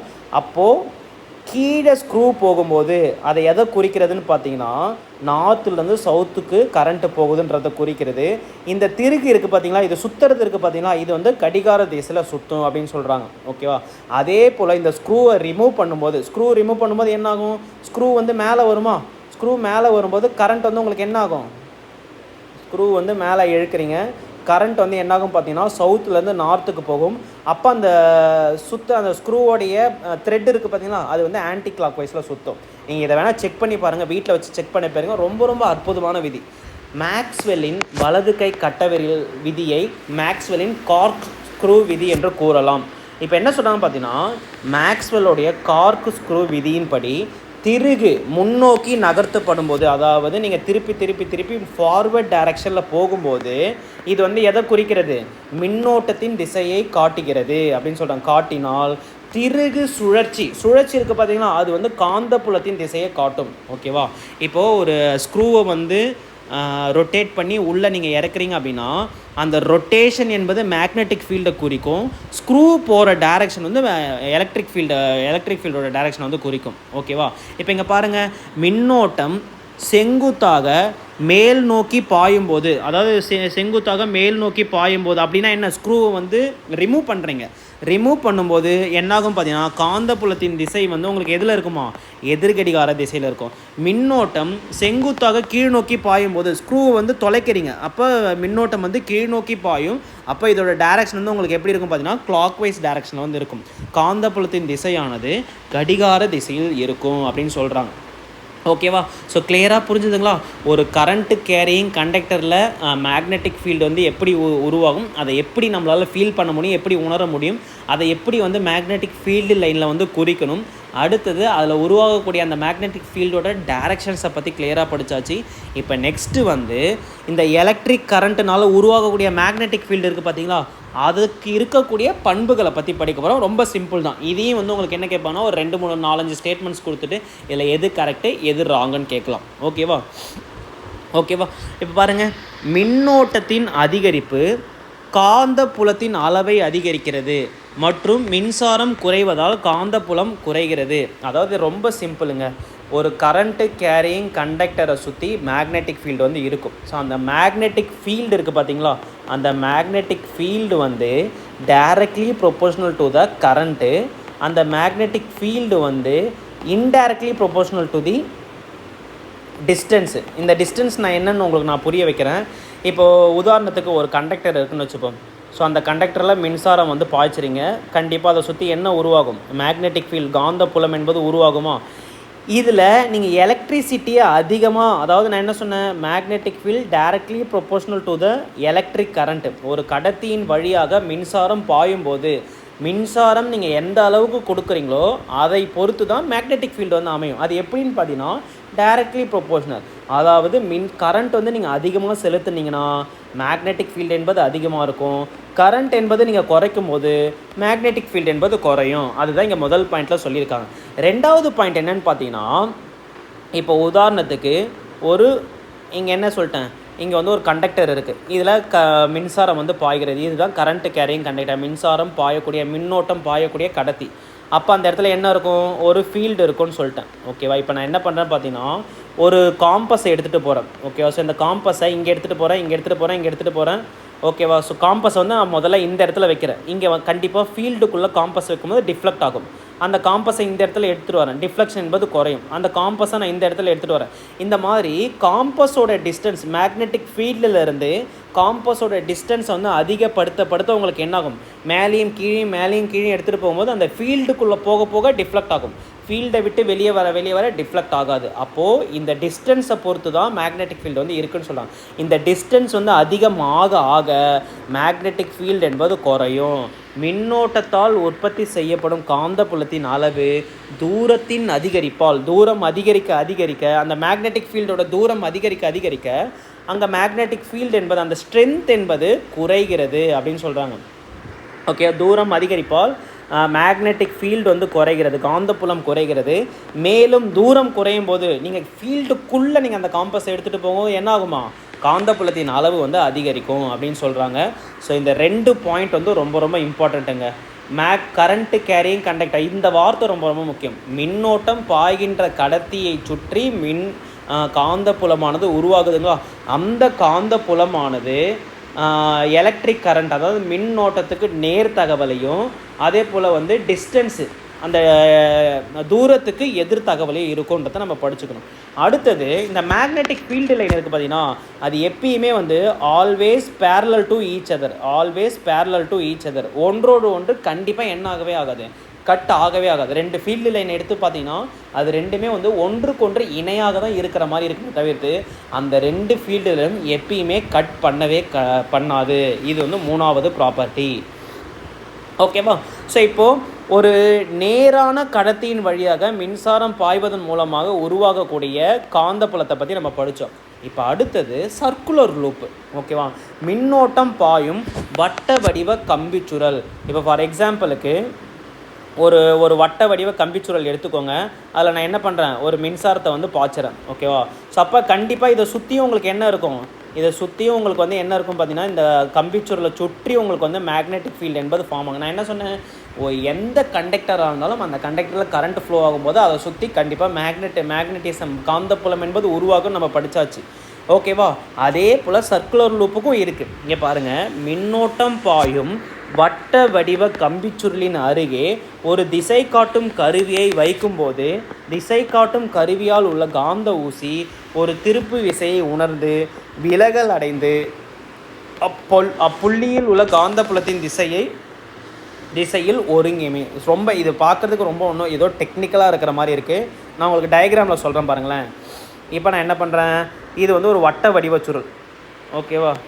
இங்கே பாருங்கள், ஒரு வட்ட வடிவ சுருள் ஒன்று இருக்குது. அதை என்ன பண்ணிட்டாங்க, ஒரு கார்ட்போர்டில் வந்து இணைச்சிட்டாங்க. அந்த வட்ட வடிவ சுருளை வந்து ஒரு கார்ட்போர்டில் வந்து உங்கள் ப்ராக்டிக்கலுக்காக சொல்கிறாங்க. பட் ரியல் டைமில் பார்க்குறதுக்கு உங்களுக்கு இந்த மாதிரி தான் இருக்கும். இப்போ நான் என்ன பண்ணுறேன் அப்படின்னு பார்த்தீங்கன்னா, ஒரு கேம்பஸை வந்து நான் ஒரு காம்பஸ் வந்து எடுத்துகிட்டு போகிறேன். இந்த இடத்துல வைக்கிறீங்க, டிஃப்ளெக்ஷன் ஆகலை. இந்த இடத்துல வைக்கிறீங்க, டிஃப்ளெக்ஷன் ஆகலை. இந்த இடத்துல வைக்கிறீங்க, லைட்டாக டிஃப்ளெக்ஷன் இருக்கும். இந்த இடத்துல வைக்கிறீங்க, டிஃப்ளெக்ஷன் நிறையாவே இருக்கும்.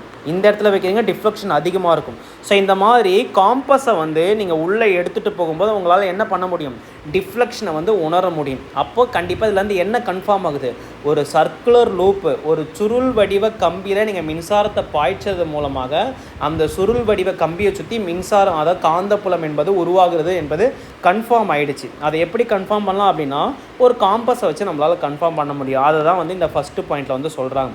அடுத்தது, இந்த கம்பி சுருளுக்கு அருகே உள்ள ஏ மற்றும் பி புள்ளிகளில் காந்தப்புல கோடுகள் வட்ட வடிவில் உள்ளதை கவனிக்கலாம். ஓகேவா? அதாவது இங்கே இருக்க பார்த்தீங்களா, வட்ட வடிவில் இருக்கிறது. அதாவது நீங்கள் எந்த ரெண்டு, இப்போ வந்து ஒரு சர்க்குலர் லூப் இருக்குதுன்னு வச்சுக்கோங்களேன். அந்த சர்க்குலர் லூப்பில் என்ன சொல்கிறாங்க, ஏ மற்றும் பி பாயிண்ட்டு. ஏன்னா இங்கே பாருங்கள், தோறு பாருங்கள். இப்போது ஒரு சர்க்குலர் லூப், இது வந்து ஒரு சர்க்குலர் லூப்பு. அப்படியே வந்து கார்ட்போர்டில் ஓட்டை போட்டு கீழ் வழியாக வந்து இந்த இடத்துல வந்து போச்சு சர்க்குலர். இதை வந்து கரண்ட்டை கனெக்ட் பண்ணிட்டீங்க. இப்போ நான் இங்கே ஒரு பாயிண்ட் எடுத்துக்கிறேன், ஏ பாயிண்ட். எங்கே வேணால் எடுத்துக்கலாம், இங்கே எடுத்துக்கலாம், எங்கே வேணால் எடுத்துக்கலாம். இங்கே ஒரு பாயிண்ட்டு, இங்கே ஒரு பாயிண்ட் எடுத்துக்கிறேன். ஸோ அப்போது இந்த ஏ பாயிண்ட்டு, பி பாயிண்ட்டு, இதை சுற்றி உங்களுக்கு மேக்னெட்டிக் ஃபீல்டு எப்படி இருக்கும் பார்த்தீங்கன்னா, சர்க்குலராக இருக்குங்க. ஓகே, இது அப்படியே சர்க்குலராக இருக்கும், இது அப்படியே சர்க்குலராக இருக்கும், இது அப்படியே சர்க்குலராக இருக்கும். அப்படியே போக போக ஃபீல்டு லைன் வந்து ஒன்றுக்கொன்று இணையாக பேரலைன் லைனாக இருக்கும். கிட்டக்க பார்க்கும்போது உங்களுக்கு எப்படி இருக்குமா, சர்க்குலராக இருக்கும். இங்கே பாருங்கள், கிட்டக்க பார்க்கும்போது அப்படியே உங்களுக்கு சர்க்குலராக இருக்கும். அப்படியே போக போக போக இந்த சர்க்கிள் பெருசாகிட்டே போகும். அப்படியே பார்க்குறதுக்கு அப்படியே ஒன்றுக்கொன்று இணையாக இருக்கிற மாதிரி இருக்கும். ஓகேவா? ஸோ அதை தான் இந்த இடத்துல சொல்கிறாங்க. அடுத்தது, கம்பிச்சுருளின் மையத்திற்கு அருகில் உள்ள காந்தப்புல கோடுகள் கிட்டத்தட்ட இணையாக இருப்பதிலிருந்து கம்பிச்சுருளின் மையத்தில் பெரும்பாலான காந்தப்புலம் சீராக இருப்பதை காணலாம். அதாவது ரெண்டு பாயிண்ட் ஏன்னு ஒரு பாயிண்ட் எடுத்துக்கிட்டாங்க, பின்னு ஒரு பாயிண்ட் எடுத்துட்டாங்க. ரெண்டு பாயிண்ட், அதாவது அந்த பாயிண்ட்டை பார்க்கும்போது அந்த கம்பிச்சுருள்கிட்ட இருக்கக்கூடிய காந்த புல கோடுகள் வந்து ஒரு மாதிரி சர்க்குலர் ஷேப்பில் இருக்கும். ஓகேவா? அப்படியே போக போக போக மையத்தில் இருக்கக்கூடிய காந்தப்புல கோடுகள் வந்து பார்க்குறதுக்கு எப்படி இருக்கும் பார்த்தீங்கன்னா, ஒன்றுக்கொன்று இணையாக இருக்காமல். இங்கே பாருங்கள், இங்கே ஒரு கோடு இருக்குது, இங்கே ஒரு கோடு இருக்குன்னா ரெண்டுமே வந்து ஒன்றுக்கொன்று இணையாக இருக்கிற மாதிரி இருக்கும். ஸோ இணையாக இருக்கிற மாதிரி இருக்கும். அதை தான் இந்த பாயிண்டில் வந்து சொல்கிறாங்க. அடுத்தது, கம்பிச்சுருளில் பாயும் மின்னோட்டம் அல்லது சுற்றுகளின் எண்ணிக்கை அல்லது இரண்டையுமே அதிகரிக்கும் போது காந்தப்புலத்தின் வலிமை அதிகரிக்கிறது. இந்த பாயிண்ட் வந்து ரொம்ப ரொம்ப இம்பார்ட்டண்ட்டுங்க. 1 மார்க்கில் கேட்பாங்க. இப்போது ஒரு சர்க்குலர் லூப் வந்து எடுத்துக்கிறீங்க. அந்த சர்க்குலர் லூப்பில் மின்சாரம் பாய்ச்சும் போது, கரண்ட் என்பது ஃப்ளோ ஆகும்போது அங்கே ஒரு மேக்னெட்டிக் ஃபீல்டு உருவாகுது, நம்ம படித்தாச்சு. அந்த மேக்னெட்டிக் ஃபீல்டோட ஸ்ட்ரென்த் வந்து எதை டிபெண்ட் பண்ணியிருக்குன்னு பார்த்தீங்கன்னா, அந்த சர்க்குலர் லூப்பில் ஃப்ளோ ஆகக்கூடிய மின்னோட்டம் அல்லது அந்த நம்பர் ஆஃப் டர்ன்ஸு, எத்தனை டர்ன்ஸை பயன்படுத்தி. இங்கே பாருங்கள், இந்த கம்பியை வந்து பயங்கரமாக சுற்றி வச்சுருக்காங்க. இதோட டர்ன்ஸை வந்து அதிகரிக்கும் போதோ அல்லது நம்பர் ஆஃப் டர்ன்ஸை வந்து அதிகரிக்கும் போது, நெக்ஸ்ட் வந்து இதில் போகக்கூடிய மின்சாரம் என்பது அதிகரிக்கும் போது, நம்பர் ஆஃப் டர்ன்ஸ் வந்து அதிகரிக்கும் போது மேக்னெட்டிக் ஃபீல்டோட ஸ்ட்ரென்த் என்பது அதிகமாகுதுன்னு சொல்கிறாங்க. ஓகேவா? ஸோ இந்த பாயிண்ட் வந்து ரொம்ப ரொம்ப முக்கியங்க. இந்த பாயிண்ட்டை வந்து நோட் பண்ணி வச்சுக்கோங்க. ஒரு சர்க்குலர் லூப், வட்ட வடிவ சுருளில் மின்சாரம் பாயும்போது அங்கே மேக்னெட்டிக் ஃபீல்டு, காந்தப்புலம் உருவாகுது அப்படின்றத நம்ம கிளியராக படித்தாச்சு. அந்த காந்தப்புலத்தின் வலிமையானது எதை பொறுத்து இருக்குன்னு பார்த்தீங்கன்னா அந்த வட்ட வடிவ சுருளில் பாயக்கூடிய மின்சாரம் மற்றும் அந்த வட்டத்தை உருவாக்க தேவைப்படக்கூடிய டேர்ன்ஸ், நம்பர் ஆஃப் டேர்ன்ஸ், சுற்றுகளின் எண்ணிக்கை. இந்த சுற்றுகளின் எண்ணிக்கையை அதிகரிக்கும் போதோ இல்லை அந்த வட்ட வடிவ சுற்றுல மின்சாரத்தை அதிகரிக்கும் போதோ காந்தப்புலத்தோட வலிமை என்பது அதிகமாகுது அப்படின்னு சொல்கிறாங்க. ஓகேவா? அடுத்தது கம்பிச்சுருளில் பாயும் மின்னோட்டத்தின் திசையை பொறுத்து காந்த முனைகள் வடமுனை அல்லது காந்த முனைகள் அமையும் அப்படின்னு சொல்கிறாங்க. ஓகேவா? Polarity depends on the direction of a current இந்த லூப். ஓகேவா? அதாவது கரண்ட் வந்து எந்த டைரக்ஷனில் வந்து அந்த லூப்பில் போகுதோ அதை பொறுத்து தான் அதோட கண்டிப்பாக நான் என்ன சொன்னேன், ஒரு சர்க்குலர் லூப் வந்து எலக்ட்ரிசிட்டி ஃப்ளோ ஆகுதுன்னா அங்கே ஃபீல்டு மேக்னெட்டிக் ஃபீல்டு உருவாகும். காந்தப்புலம் உருவாயிடுச்சுனாலே அங்கே கண்டிப்பாக நார்த்து போல்னு ஒன்று இருக்கும், சவுத்து போல்னு ஒன்று இருக்கும். ஸோ அந்த நார்த்து போலும் சவுத்து போலும் இந்த சர்க்குலர் லூப்புக்கு எப்படி டிசைட் ஆகும்னு பார்த்தீங்கன்னா கரண்ட் வந்து எந்த டைரக்ஷனில் வந்து ஃப்ளோ ஆகுது அதை பொறுத்து தான் உங்களுக்கு டிசைட் ஆகும். ஓகேவா? ஸோ இப்போது இங்கே பாருங்கள், அடுத்தது பார்த்துங்க, ஒரு வட்ட சுருள் வழியாக மின்னோட்டத்தின் காரணமாக ஏற்படும் காந்த புலக்கோடுகள் சார்ந்துள்ள காரணிகள் magnetic field lines due to a current through a circular coil. ஓகேவா? நல்லா ஞாபகம் வச்சுக்கோங்க. Current through a straight conductor ஒன்று படித்தோம் போன பார்ட்டில். அடுத்தது current through a circular coil, வட்ட வடிவ சுருளில் மின்சாரம் பாயும்போது அந்த காந்த புலக்கோடுகள் எந்த காரணிகளை வந்து பொறுத்திருக்கும் பார்த்தீங்கன்னா ஆல்ரெடி இப்போ தான் படிச்சுமே, number of radius of the. ஓகேவா? ஸோ இப்போ இந்த வட்டம் இருக்குது பார்த்தீங்களா, இது ஒரு வட்டம், இது ஒரு வட்டம், இது ஒரு வட்ட வடிவச்சுருளில் மின்சாரத்தை கனெக்ட் பண்ணுறீங்க, வட்ட வடிவச்சுருளில் மின்சாரத்தை கனெக்ட் பண்ணுறீங்க. வட்ட வடிவச்சுருளில் மின்சாரத்தை கனெக்ட் பண்ணாலே அந்த சர்க்குலர் லூப்பில் மேக்னெட்டிக் ஃபீல்டு என்பது உருவாகும். இங்கே என்ன சொல்கிறாங்க பார்த்தீங்கன்னா காந்தப்புலத்தின் வலிமை சுருளின் ஆரத்திற்கு தலைகீழ் விகிதாச்சாரமாகும். அதாவது ரேடியஸ் வந்து அதிகரிக்கும் போது மேக்னெட்டிக் ஃபீல்டு என்பது குறைகிறது. இப்போ இங்கே பாருங்கள், இங்கே வந்து ரேடியஸ் என்பது கம்மி வென் கம்பேர்டு டு இந்த சர்க்குலர் லூப். இங்கே வந்து பார்த்திங்கன்னா ரேடியஸ் என்பது ரொம்ப ஜாஸ்தியாக இருக்கும், இங்கே என்பது ரேடியஸ் என்பது ரொம்ப கம்மியாக இருக்கும். ஸோ அப்போது இது ரெண்டுத்தை கம்பேர் பண்ணும்போது எதில் மேக்னெட்டிக் ஃபீல்டு ரொம்ப கம்மியாக இருக்குன்னு பார்த்தீங்கன்னா இதில் தான் மேக்னெட்டிக் ஃபீல்டு வந்து கம்மியாக இருக்கும். அதாவது அந்த சுருளோடைய ஆரமானது அதிகரிக்கும் போது அங்கே இருக்கக்கூடிய காந்த புலமானது குறைகிறது. தலைகீழ் விகிதாச்சாரம் சொல்லிட்டாங்க. ஆரம் அதிகரித்தால் மையத்தில் காந்த வலிமை குறைகிறது. அடுத்தது இங்கே பாருங்கள், ரெண்டாவது பாயிண்ட் வந்து நம்ம படிச்சிட்டோம். இந்த நம்பர் ஆஃப் டர்ன்ஸ், எத்தனை சுருள்கள் பயன்படுத்தி அந்த வட்ட வடிவ சுருளை உருவாக்கியிருக்கும். ஓகே, சுருள்களுடைய எண்ணிக்கை அதிகரிக்கும் போது, நம்பர் ஆஃப் டர்ன்ஸ் வந்து அதிகரிக்கும் போது என்னாகும் பார்த்தீங்கன்னா மேக்னெட்டிக் ஃபீல்டு ஸ்ட்ரென்த் வந்து அதிகமாகும். அதாவது சென்டரில் அந்த ஃபீல்டு ஸ்ட்ரென்த் என்பது ரொம்பவே அதிகமாகும் அப்படின்னு சொல்கிறாங்க. ஓகே, எல்லாமே வந்து சென்டரில் தான் சொல்கிறாங்க. இப்போ ஒரு சர்க்குலர் லூப் இங்கே பாருங்கள், இது இருக்குது பாருங்களா. ஸோ ஃபஸ்ட்டு பாயிண்ட் வந்து நம்ம என்ன படித்தோம், இந்த ஆரம், இந்த இது இருக்குது பார்த்தீங்களா, இந்த ஆரம் வந்து அதிகமாக இங்கே இருக்கக்கூடிய மேக்னெட்டிக் ஃபீல்டு வந்து ரொம்பவே கம்மியாகும். ஆரம் வந்து குறைய குறைய வந்து என்ன ஆகும்னா மேக்னெட்டிக் ஃபீல்டு லைன் வந்து ரொம்ப நெருக்கமாக இருக்கும். அதனால் வந்து உங்களுக்கு என்ன மேக்னெட்டிக் ஃபீல்டு என்பது ரொம்பவே அதிகமாக இருக்கும். ஸோ ரெண்டாவது பாயிண்ட் என்னென்னு பார்த்தீங்கன்னா, இந்த நம்பர் ஆஃப் டர்ன்ஸ் 1 2 3 4 இந்த மாதிரி போட்டிருக்காங்களா, இந்த மாதிரி இந்த சுற்றுகளோட எண்ணிக்கை வந்து உங்களுக்கு அதிகமாக என்னாகும் பார்த்தீங்கன்னா மேக்னெட்டிக் ஃபீல்டு என்பது அதிகமாகும்னு சொல்கிறாங்க. சுற்றுகளோட எண்ணிக்கை வந்து அதிகமாக இந்த மையப்பகுதியில் இருக்கக்கூடிய மேக்னெட்டிக் ஃபீல்டு என்பது உங்களுக்கு என்னாகும், ரொம்பவே அதிகமாகும் அப்படின்னு சொல்கிறாங்க. ஓகே, அடுத்தது என்ன சொல்கிறாங்க, strength of a current flowing இந்த காயில். ஓகேவா, அந்த கரண்ட்டு அந்த சர்க்குலர் லூப்பில் கரண்ட்டு போகும்போது அதோட ஸ்ட்ரென்த்து என்ன சொல்கிறாங்க, மின்னோட்டத்தின் வலிமை அதிகரிக்கும் போது காந்தப்புலின் வலிமையும் அதிகரிக்கிறது. இதுதான் நம்ம பார்த்தோம். ஸோ நீங்கள் எவ்வளோ கரண்ட்டை வந்து அதில் பாஸ் பண்ணுறீங்களோ அதோட ஸ்ட்ரென்த்தும் அதிகமாகும். கரண்ட் அதிகமாக இருந்துச்சுன்னா ஸ்ட்ரென்த் அதிகமாக இருக்கும். கரண்ட் வந்து கம்மியாக இருக்குது அப்படின்னா காந்தப்புல வலிமை வந்து கம்மியாக இருக்கும். நம்பர் ஆஃப் டர்ன்ஸ் வந்து அதிகமாகும் போது காந்தப்புல வலிமை அதிகமாக இருக்கும். நம்பர் ஆஃப் டர்ன்ஸை கம்மி பண்ணும்போது காந்தப்புல வலிமை வந்து கம்மியாகும். ஆரத்தை வந்து அதிகமாக்கும் போது காந்தப்புல வலிமை குறைகிறது. ஆரத்தை வந்து குறைக்கும் போது காந்தப்புல வலிமை வந்து அதிகமாகுது. ஸோ இந்த 3 பாயிண்ட் வந்து ரொம்ப ரொம்ப இம்பார்ட்டண்ட்டான ப்ராப்பர்ட்டி. ஸ்டேட்மெண்ட் வந்து கொடுத்துருவாங்க. ஸ்டேட்மெண்ட் கொடுத்துட்டு எது சரி எது தப்புன்னு கேட்கலாம். ஓகேவா. ஸோ நெக்ஸ்ட்டு வந்து வலது கை இதே வெரி போன இதில் மேக்ஸ்வெல்லுடைய ரைட் ஹேண்ட் தம்ப் ரூல் பார்த்தா பார்த்தீங்களா, அதே ரூலை வந்து இங்கேயும் பயன்படுத்தலாம். எதுக்கு? ஒரு காயில், அதாவது சர்க்குலர் காயிலில் வட்ட வடிவ சுருளில் கரண்ட் என்பது பாஸ் ஆகும்போது அங்கே மின்சாரம், அதாவது மேக்னெட்டிக் ஃபீல்டு என்பது உருவாகுதுன்னு படிச்சிட்டோமா? அப்போது அந்த மேக்னெட்டிக் ஃபீல்டை எப்படி ரெப்ரசன்ட் பண்ணுவோம் பேப்பரில்? ஃபீல்டு லைன் மூலமாக ரெப்ரசன்ட் பண்ணுவோம். அப்போது அந்த ஃபீல்டு லைன் எந்த டைரக்ஷனில் இருக்குன்னு கண்டுபிடிக்கிறதுக்கு இந்த மேக்ஸ்வெல்லுடைய ரைட் ஹேண்ட் தம்ப் ரூல் வந்து பயன்படுத்துகிறோம். வலது கை பெருவிரலை வந்து பயன்படுத்துகிறோம். என்ன சொல்கிறாங்க பாருங்கள், கடத்தியில் பாயும் மின்னோட்டத்தின் திசையை கொண்டு காந்தப்புலத்தின் திசையை அறிய வலது கை பெருவிரல் பயன்படுகிறது. நல்லா ஞாபகம் வச்சுக்கோங்க. கரண்ட் எந்த டைரக்ஷனில் வந்து போகுதோ, அதாவது கரண்ட் கேரிங் ஸ்டேட் கண்டக்டராக இருக்கட்டும், இல்லை கரண்ட் கேரிங் சர்க்குலர் லூப்பாக இருக்கட்டும், கரண்ட் எந்த திசையில் போகுதோ அதை பொறுத்து தான் மேக்னெட்டிக் ஃபீல்டோட டைரக்ஷன் வந்து டிசைட் ஆகும். ஓகேவா? இப்போ இங்கே பாருங்கள், ஒரு சர்க்குலர் லூப் வந்து கையில் எடுத்துக்கிறாங்க. இப்போ என்ன பண்ணுறாங்க, கட்டவிரல் வந்து எந்த சைடு வந்து காட்டுதோ அதுதான் கரண்ட்டு போகக்கூடிய டைரக்ஷன். இப்போ கையை வந்து இப்படி மடிப்பீங்களா, கையை வந்து மடிப்பீங்களா, அப்போ கரண்ட்டோட டைரக்ஷன் வந்து எப்படி இருக்கும் பார்த்தீங்கன்னா இப்படி இருக்கும். கரண்ட்டோட டைரக்ஷன் வந்து இப்படி இருக்கும். சாரி கரண்ட் இல்லை, மேக்னெட்டிக் ஃபீல்டோட டைரக்ஷன்.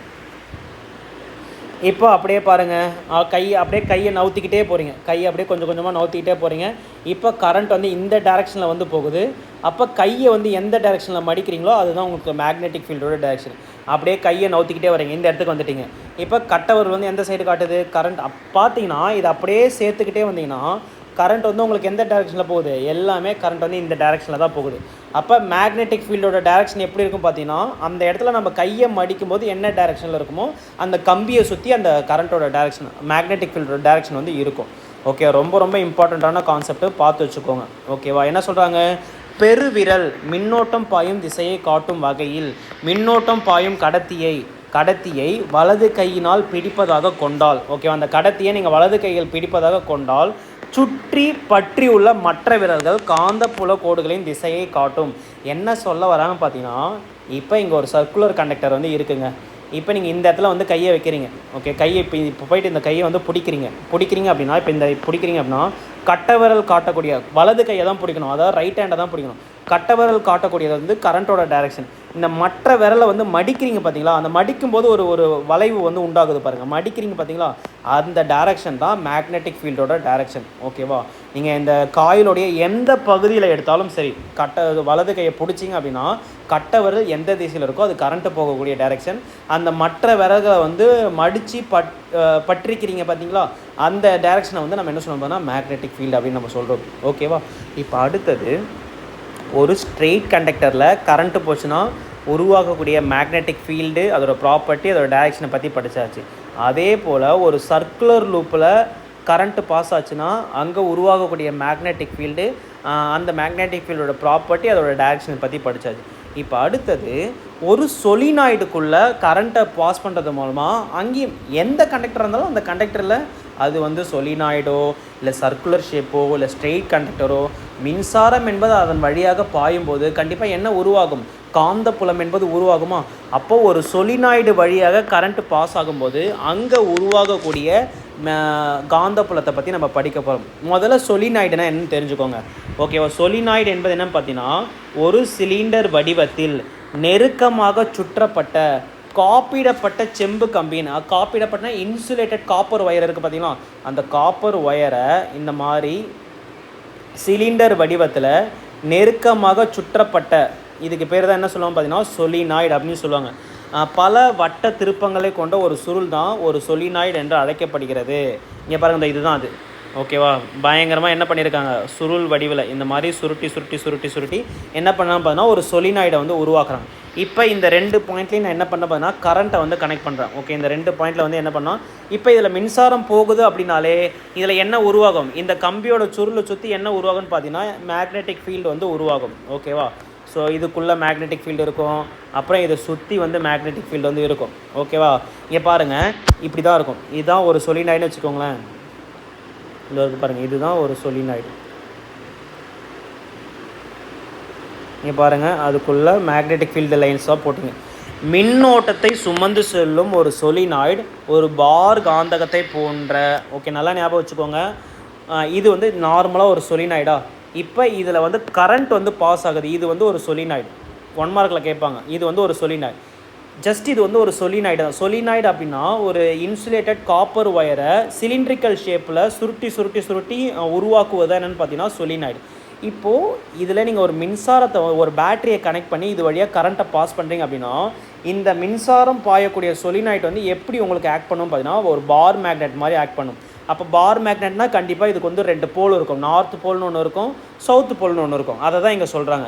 மின்னோட்டத்தை சுமந்து செல்லும் சொலினாய்டு ஒரு பார் காந்தகத்தை போன்ற காந்தப்புலத்தை உருவாக்குகிறது. ஒரு பார் காந்தகம் எப்படி காந்தப்புலத்தை உருவாக்குமோ சேம் அதே போல தான் கரண்ட் ஃப்ளோயிங் த்ரூ எ சொலினாய்டு வந்து உருவாக்கும். ஒரு சொலினாய்டு வழியாக மின்னோட்டம் பாயும்போது ஒரு பார் மேக்னெட் என்ன மாதிரியான காந்தப்புலத்தை உருவாகுதோ அதே தான் அதையும் உருவாக்கும்னு சொல்கிறாங்க. ஓகேவா?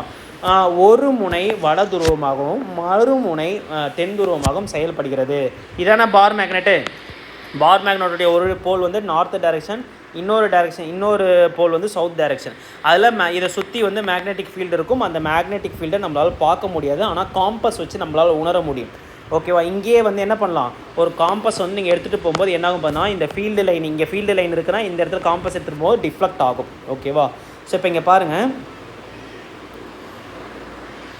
காந்தப்புல கோடுகள் சொலினாய்டுக்குள் ஒன்றுக்கொன்று இணையாக இருக்கும் அப்படின்னு சொல்கிறாங்க. நல்லா ஞாபகம் வச்சுக்கோ. இந்த பாயிண்ட் வந்து ரொம்ப ரொம்ப முக்கியங்க. இப்போ வந்து ஒரு சொலினாய்டு இருக்குன்னு வச்சுப்போம். ஸோ இந்த சொலினாய்டுக்கு வெளியே பார்க்கும்போது காந்தப்புல கோடுகள் இந்த மாதிரி இருக்கும்.